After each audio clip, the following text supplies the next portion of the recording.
Good afternoon. I'm Sean Yao and this is One News Now. The Health Department says the case of an OFW who tested positive for the UK variant in Hong Kong is now closed. Health Undersecretary Maria Rosario Vergara says none of the patient's close contacts in Cagayan Valley and Manila tested positive for the new variant. However, Vergara added that they cannot conclusively say whether the OFW contracted the virus in Hong Kong or the Philippines since she tested negative before leaving Manila last December. The OFW was found positive for the more contagious UK variant when she arrived in Hong Kong. Hindi sigurado Aiko because we were not really able to test everybody. So hindi po natin talaga masasabi kung talagang nandun sa Hong Kong nakuha o dito sa Pilipinas. The U.S. government has vowed to help the Philippines in its COVID-19 vaccination efforts. In a FOCAP forum, Philippine ambassador to the U.S., Babes Romualdez, said that newly sworn-in U.S. President Joe Biden is planning a dialogue with ASEAN leaders soon, including President Duterte. Romualdez says that the talks are expected to touch on the increasing tension in the South China Sea after Beijing passed a new law allowing its Coast Guard to fire on foreign vessels. Commuters and jeepney drivers were left scratching their heads after the LTFRB cut a jeepney route from Quezon City to Manila. Gerard de la Peña joins us over the phone for the details. Gerard, which route is this specifically and why did they decide to cut it? Well, Sean, the LTFRB has cut the route of jeepneys flying from Project 8 to Arroceros in Manila. With this, jeepney drivers can only take passengers from Roosevelt. Those who will accept commuters between Muñoz and Project 8 will be served with a violation ticket.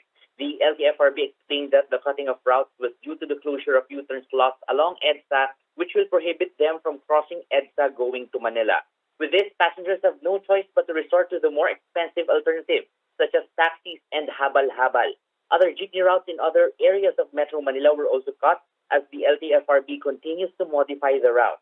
The third-party entity tasked to take a look at the jeepney routes was given until end March to submit their recommendation.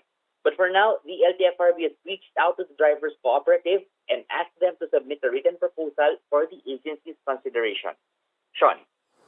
Thank you for that update, Gerard de la Peña, joining us live on the phone. And we have the camp of Christine Becerra holding a press conference today after the PNP ruled out homicide as the 23-year-old flight attendant's cause of death. Ryan Ang joins us live from Mandaluyong for the latest. Hi, Ryan. How did the Becerra family react to this PNP report? Sean, the camp of Becerra remains firm on their stand that there is a foul play in the death of the flight attendant. In a press conference, the Becerra family and their counsel rejected the police medical legal report released last Wednesday. The report states that the cause of Christine's death was ruptured aortic aneurysm as evident by her enlarged heart.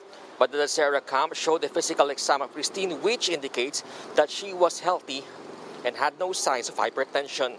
Their lawyers even insisted that if she was sick, she could not withstand flying 4 times a day as a flight attendant.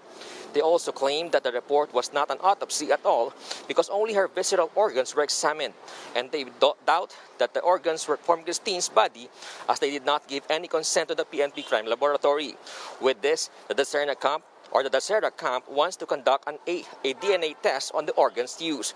Moreover, they showed pictures of Christine's dead body, highlighting her contusions and abrasions. Christine's mother, Sharon, said she will not be able to move on from her daughter's death until justice has been served.